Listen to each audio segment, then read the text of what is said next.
নাফিজা জামান, আপনাকে ধন্যবাদ। আপনি যেমনটি বলছেন এবং হাম রোবেলার যেই প্রাদুর্ভাব সেটা কিন্তু আসলে বেড়েছে এবং আমরা যদি দেখি যে হাসপাতালগুলোতে কিন্তু যে শিশু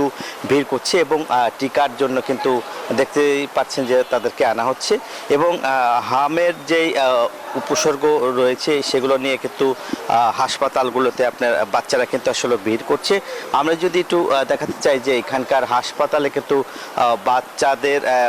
বাচ্চাদেরকে নিয়ে আসছে তাদের পরিবার এবং হাসপাতালে আমরা দেখেছি যে এখন পর্যন্ত যে রোগী রয়েছে এবং এখানকার যারা চিকিৎসক রয়েছে তারাও আমাদেরকে যেটি জানিয়েছেন যে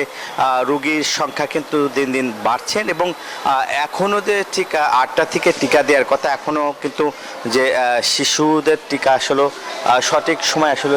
দিতে পারছেন না এবং এটা আসলে বলছে এখানকার অভিযোগ করছেন যারা বাচ্চাদেরকে নিয়ে আসছেন। আমরা যদি আপনাদেরকে দেখাতে চাই, বাচ্চাদেরকে কিন্তু নিয়ে হাসপাতালগুলোতে ভিড় করছে এবং আমরা দেখেছি এখন পর্যন্ত কিন্তু হাসপাতালে 10 জনেরও বেশি রোগী ভর্তি রয়েছে এবং শিশুদেরকে যে দেখছেন যে লাইন দিয়ে তাদেরকে এখান দিয়ে রাখা হয়েছে এবং এখানে কিন্তু দেখতেই পাচ্ছেন যে বাচ্চারা কিন্তু তারা তাদের মায়ের কোলে কিন্তু চড়ে কিন্তু হাসপাতালে এসেছেন এবং এখানকার শিশুদের যে টিকা দেওয়ার জন্য যে কার্যক্রম সেটা কিন্তু এখনও শুরু হয়নি, যার ফলে আসলে একটু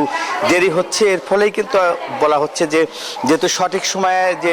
রোগীদের যে টিকা, সেই টিকার যে কার্যক্রম সেটি আসলে নিতে কিন্তু তারা সকাল থেকেই ভিড় করছে এবং হাসপাতালে যারা দায়িত্বরত রয়েছেন তারা এখনও ঠিক মতো না থাকার কারণে আসলে টিকা দিতে দেরি হচ্ছে। এই ছিল আমার কাছে সাভারের টিকার সর্বশেষ। নাফিজা। জি নাজমুল, ধন্যবাদ আপনাকে আমাদের সঙ্গে যুক্ত হবার